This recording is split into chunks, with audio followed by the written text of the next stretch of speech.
So today's topic is nature of public administration. Already మనం ముందు వీడియోలో public administration definition and it's like how it started ఎలా evolve అవుతూ వచ్చిందని చూసాం. So now we see nature of public administration.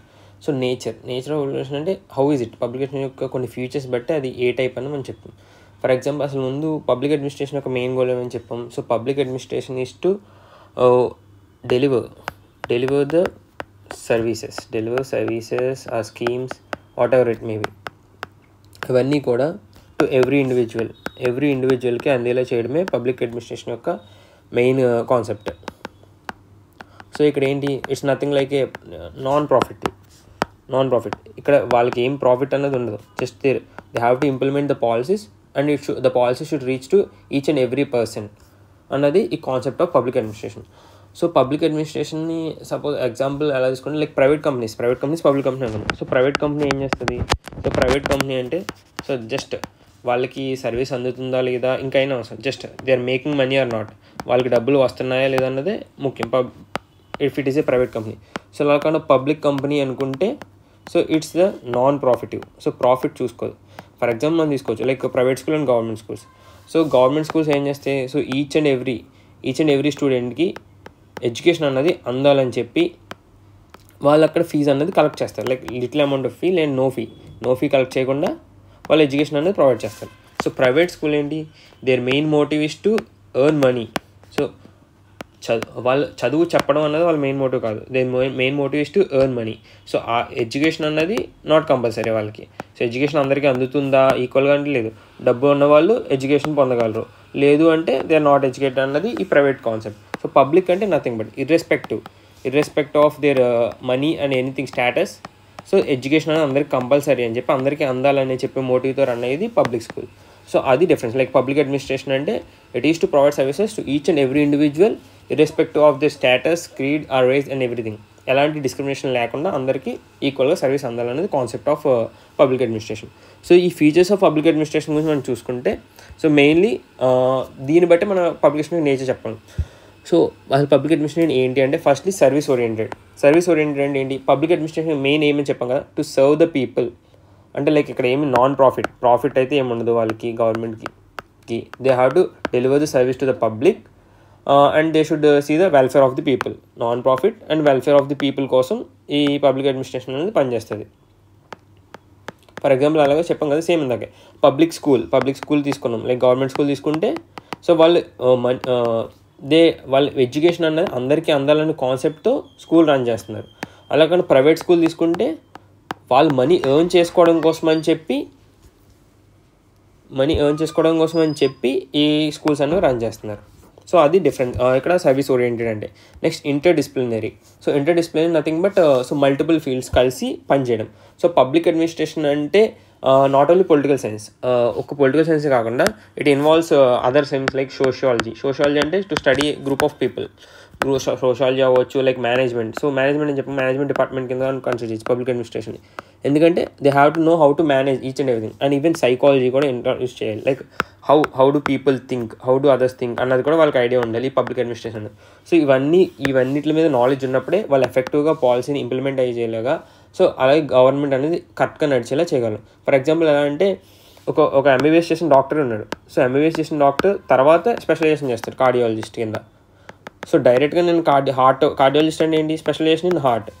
So నేను cardiologist అవుతాను కదా అని చెప్పి ఓన్లీ హార్ట్ గురించి చదివేసి ఎంబీబీఎస్ చదవకుండా డైరెక్ట్ ఓన్లీ హార్ట్ గురించి చదువుతానంటే కుదరదు. ఎంబీబీఎస్లో వాళ్ళు ఏం చేస్తారు, మొత్తం ఈచ్ అండ్ ఎవ్రీథింగ్ నేర్పుతారు. సో ఎవ్రీ బాడీ పార్ట్ గురించి ముందు సపరేట్గా మినిమం నాలెడ్జ్ అనేది ఇచ్చి, సో ఆ తర్వాత దాంట్లో వాళ్ళకి మినిమం నాలెడ్జ్ అంతా వచ్చిన తర్వాత అప్పుడు వాళ్ళు స్పెషల్ చేస్తున్నారు. So in the same way each and every department మీద కూడా వాళ్ళకి ఐడియా ఉన్న తర్వాతే వాళ్ళు పర్టికులర్ డిపార్ట్మెంట్లో వాళ్ళు అలకోట్ చేసిన వర్క్ని పర్ఫెక్ట్గా చేయగలుగుతారు. So that is inter disciplinary. Next coming to regulation and control. So regulation and control అంటే పబ్లిక్ అడ్మినిస్ట్రేషన్ ఏం చేస్తుందంటే సొసైటీ అనేది ఒక ప్రాపర్ ఆర్డర్లో రన్ అవ్వడం కోసం అని చెప్పి కొన్ని రూల్స్ అండ్ రెగ్యులేషన్స్ పెడుతుంది. So rules and regulation and nothing but like simply చెప్పాలంటే సో ఈ విధంగా ఉంటే ఈ సొసైటీ అనేది బాగా వెళ్తుంది. ఫర్ ఎగ్జాంపుల్ రోడ్డు మీద వెహికల్స్ వెళ్తాయి. సో ట్రాఫిక్ రూల్స్ లేవనుకో ఏం జరుగుతుంది, యాక్సిడెంట్స్ జరుగుతుంది. సో అదేవిధంగా ఒక గవర్నమెంట్ అనేది ప్రాపర్గా రన్ అవ్వాలంటే దానికంటూ కొన్ని రెగ్యులేషన్స్ అని వాళ్ళు పెట్టుకుంటారు. సో అలా రన్ అయినప్పుడే ఆ గవర్నమెంట్ పడిపోదు, లేదంటే ఆ పీపుల్ యొక్క వెల్ఫేర్ అనేది పర్ఫెక్ట్గా వెళ్తుంది. అలా కాకుండా సపోజ్ ట్రాఫిక్ రూల్స్ పెట్టుకున్నాం కానీ పాటించట్లేదు, ఏమవుతుంది, యాక్సిడెంట్స్ జరుగుతాయి. సో ఎవరు రూల్స్ పాటించకుండా రెడ్ లైట్ పడినప్పుడు ఆగడం, గ్రీన్ లైట్ పెట్టి వెళ్ళడం, ఇలాంటి రూల్స్ పాటించాలి కదా, అప్పుడే అక్కడ సేఫ్టీ అన్నది ఉంటుంది. సో అదేవిధంగా సో ఒక గవర్నమెంట్ డెవలప్మెంట్లో అయినా ఇట్లా కూడా రెగ్యులేషన్స్ అండ్ కంట్రోల్స్ అనేవి చెక్ చేసుకున్న బాధ్యత కూడా ఈ పబ్లిక్ అడ్మినిస్ట్రేషన్ చేతిలో ఉంటుంది. నెక్స్ట్ కంటిన్యూస్ అండ్ డైనమిక్ అనేది ఒక ఫ్యూచర్ కింద చెప్పాలంటే లైక్ ఏంటంటే పబ్లిక్ అడ్మినిస్ట్రేషన్ అనేది ఎప్పటికప్పుడే టెక్నాలజీకి తగ్గట్టుగా లైక్ చెప్పాం కదా మనం ఎవాల్వ్ అవుతుంది అని చెప్పుకుండొచ్చు. లైక్ గ్రీక్ ఏన్షియంట్ ఈజిప్ట్ టైంని స్టార్ట్ అయ్యి ఇప్పుడు డిజిటల్ గవర్నమెంట్స్లోకి వచ్చాం. సో డిజిటల్ గవర్నెన్స్ అంటే లైక్ అప్పుడు కంప్యూటర్స్ ఏమీ లేని చోట నుంచి ఇప్పుడు కంప్యూటర్స్ ఉన్న స్టేజ్కి వచ్చాం. లైక్ సో ఇప్పుడు ఏంటి, సో తగ్గట్టుగా సొసైటీకి తగ్గట్టుగా లేదంటే ఇప్పుడు ఎవాల్వ్ అవుతున్న ప్రాబ్లమ్స్ ప్రతి టైం అయ్యే కొద్ది కొత్త ప్రాబ్లమ్స్ వస్తుంది. ఎప్పుడు ఏ ప్రాబ్లమ్ వస్తే దేనికి ఎలా రియాక్ట్ అవ్వాలనే దానికి ఎప్పటికీ అప్డేట్ అవుతూనే ఉంటుంది. సో ఫర్ ఎగ్జాంపుల్ మనం చూసుకుంటే సో కోవిడ్ ఒక పాండమిక్ వచ్చింది. సో ఆ టైంలో ఏంటి, so nobody is ready for that. కానీ ఏం చేశారు, సో వెంటనే వాళ్ళు దానికి వాళ్ళకి అప్గ్రేడ్ అయ్యి సో ఎలా తట్టుకోవాలి, this nothing but resilience, so adaptability. So వాళ్ళు ఆ సిచ్యువేషన్కి అడాప్ట్ అయ్యి వెంటనే రెస్పాండ్ అయ్యారు. సో డాక్టర్స్ని అలొకేట్ చేశారు, క్వారంటైన్స్ పెట్టారు. సో ఆ విధంగా సో ఇదంతా ఏంటి పబ్లిక్ అడ్మినిస్ట్రేషన్ వాళ్ళు అలా చేస్తారు కాబట్టి సో వెంటనే అక్కడ ఆ ప్రాబ్లమ్ని ఎంతో కొంతవరకు సాల్వ్ చేయగలరు. సో అలా కంటిన్యూస్ అండ్ డైనమిక్ ఎప్పటికప్పుడు అప్డేట్ అవుతుంది. సింపుల్ లైక్ స్మార్ట్ ఫోన్ చూడండి, ఎప్పటికప్పుడే కొత్త అప్డేట్స్ వస్తే అప్డేట్ అవుతూ ఉంటుంది. సో అలా అప్డేట్ అయినప్పుడే ఆ స్మార్ట్ ఫోన్ అనేది కరెక్ట్గా రన్ అవుతుంది, ఫంక్షన్ అవుతుంది. లేదా అప్డేట్ అవ్వకుండా ఆగితే ఏమవుతుంది, లేక ఏదైనా బగ్స్ ఏదైనా ఉంటే ఆ బగ్స్ ప్రాబ్లమ్స్ అన్నీ అలాగే ఉండిపోతే సో ఆ స్మార్ట్ ఫోన్ అనేది కొంతకాలం తర్వాత పనిచేయడం ఆగిపోతుంది. సో అదేవిధంగా అడ్మినిస్ట్రేషన్ కూడా ఎప్పటికప్పుడే అప్డేట్ అవుతూ ఉండాలి. So that is all about futures of public administration. Next different views on public administration. So views అంటే like it is like perspective. So ఒక్కో మనిషికి ఒక్కో విధంగా అర్థమవుతుంది ఈ పబ్లిక్ అడ్మినిస్ట్రేషన్. సో దీంట్లో మెయిన్లీ 2 వ్యూస్ ఉన్నాయి. సో ఫస్ట్ వన్ వచ్చేటప్పటికి like integral view.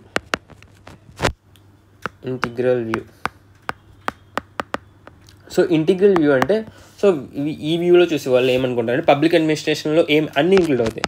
Like top most work నుంచి హై లెవెల్ డెసిషన్ తీసుకునే దగ్గర నుంచి day to day clerk work చేసే వరకు అందరూ కూడా ఈ పబ్లిక్ అడ్మినిస్ట్రేషన్ క్లర్క్ వర్క్ చేసే వరకు అందరూ కూడా ఈ పబ్లిక్ అడ్మినిస్ట్రేషన్ ఇన్వాల్వ్ అయ్యి ఉంటారని ఎగ్జాంపుల్. సో ఫర్ ఎగ్జాంపుల్ ఎలా చెప్పాలంటే లైక్ మనం ఒక మున్సిపాలిటీ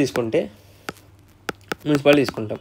సో దాంట్లో ఏముంటుందో హైయెస్ట్ పొజిషన్లో ఇక మున్సిపల్ కమిషనర్ ఉంటారు. సో లోయెస్ట్ పొజిషన్లో లైక్ మనం స్వీపర్స్ అనుకుందాం. సో ఈ ఇంటిగ్రల్ వ్యూలో ఏం జరుగుతుందంటే సో ఈ మున్సిపల్ కమిషనర్ తీసుకునే డెసిషన్స్ అనేది మున్సిపల్ కమిషన్ తీసుకుంటారు. సో ఆయన కింద ఇంకా ఉంటారు, ఆ డెసిషన్స్ అని ఎలా ఇంప్లిమెంట్ అని చూస్తారు, ఆ ఇంప్లిమెంట్ అయిన డెసిషన్స్ చేస్తారు. సో వాళ్ళు ఇన్స్ట్రక్షన్స్ ఇస్తారు, దాన్ని బట్టి వీళ్ళు క్లీన్గా మెయింటైన్ చేయాలి అందరూ చూస్తారు. సో వీళ్ళందరూ కూడా లైక్ మున్సిపల్ కమిషనర్ దగ్గర నుంచి స్వీపర్ కూడా ప్రతి ఒక్కరూ కూడా ఈ అడ్మినిస్ట్రేటివ్ డిపార్ట్మెంట్లోకి కన్సిడర్ చేస్తారు. అది ఇంటిగ్రల్ వ్యూ. సో లైక్ ఏంటంటే ప్రతి ఫీల్డ్, సో ఇక్కడ డెసిషన్ తీసుకునే వాళ్ళ దగ్గర నుంచి లైక్ దాన్ని implement at the base level implement చేసే వరకు కూడా అందరినీ కూడా ఈ పబ్లిక్ అడ్మినిస్ట్రేషన్ డిపార్ట్మెంట్ ఇంక్లూడ్ చేయడాన్ని ఇంటిగ్రల్ వ్యూ అంటాం.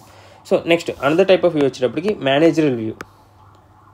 సో మేనేజరల్ వ్యూ అంటే like main task like decision making వాటి చేసే వాళ్ళని వీళ్ళు పబ్లిక్ అడ్మినిస్ట్రేషన్లో కన్సిడర్ చేస్తారు.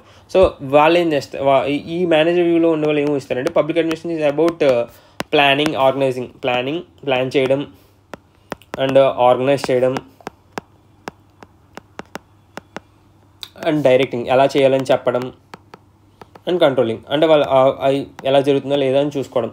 ఎంతవరకునే వీళ్ళు పబ్లిక్ అడ్మినిస్ట్రేషన్ ఉంటారు. కింద ఎలా ఇంప్లిమెంట్ అవుతుంది, అట్ ద బేస్ లెవెల్లో ఎలా ఇంప్లిమెంట్ అవుతుంది అన్నది అది పబ్లిక్ అడ్మినిస్ట్రేషన్ కన్సిడర్ చేయరు. ఈ లెవెల్లో మేనేజర్ వ్యూలో ఆలోచించేవాళ్ళు. ఫర్ ఎగ్జాంపుల్ ఎలా తీసుకోవచ్చు అంటే మనం ఒక స్కూల్ తీసుకుంటే ఏమవుతుంది, స్కూల్లో ప్రిన్సిపల్ ఉంటారు, నెక్స్ట్ ప్రిన్సిపల్ కింద ఏముంటారు like vice principal, then like teachers ఉంటారు. సో టీచర్స్ కింద స్టూడెంట్స్ ఉంటారు అనుకుందాం. స్టూడెంట్స్లో క్లాస్ లీడర్,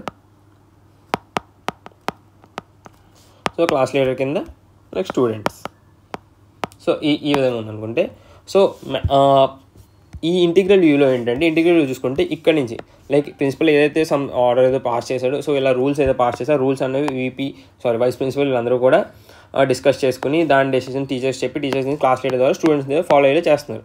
సో ఇక్కడ ప్రతి ఒక్కరు ప్రిన్సిపల్ దగ్గర స్టూడెంట్ అందరూ కూడా ఇన్వాల్వ్ అవుతేనే వీళ్ళు పెట్టుకున్న రూల్స్ కానీ లేదంటే ఆ పాలసీ కానీ కరెక్ట్గా ఇంప్లిమెంట్ అవుతుంది.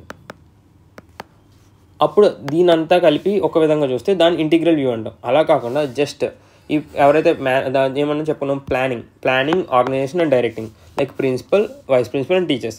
వీళ్ళు ముగ్గురే మాత్రమే ఈ పబ్లిక్ అడ్మినిస్ట్రేషన్ డిపార్ట్మెంట్లో ఉన్నారు అని అనుకునే విధానాన్ని మేనేజరల్ వ్యూ అంటాం. సో లైక్ ఎవరైతే ఆ పాలసీని లేదా రూల్స్ని ప్లాన్ చేశారు, సో ఇలా జరగాలి, ఇలా చేయాలి అని చెప్తారో వాళ్ళని మాత్రమే ఇంక్లూడ్ చేస్తే ఈ పబ్లిక్ డిపార్ట్మెంట్లో దాన్ని మేనేజరల్ వ్యూ అంటాం. So these are the 2 different views, అంటే మేనేజర్ వ్యూ, ఇంటిగ్రల్ వ్యూ. వాళ్ళు చూసే పర్స్పెక్టివ్. కొంతమంది అంతా కలిపి లైక్ చెప్పాం కదా, సో హయ్యర్ లెవెల్ డెసిషన్ తీసుకునే లైక్ కమిషనర్ దగ్గర నుంచి day to day clerical work చేసే స్వీపర్ వరకు కూడా ఇంక్లూడ్ చేస్తే దాన్ని ఇంటిగ్రల్ వ్యూ అంటాం.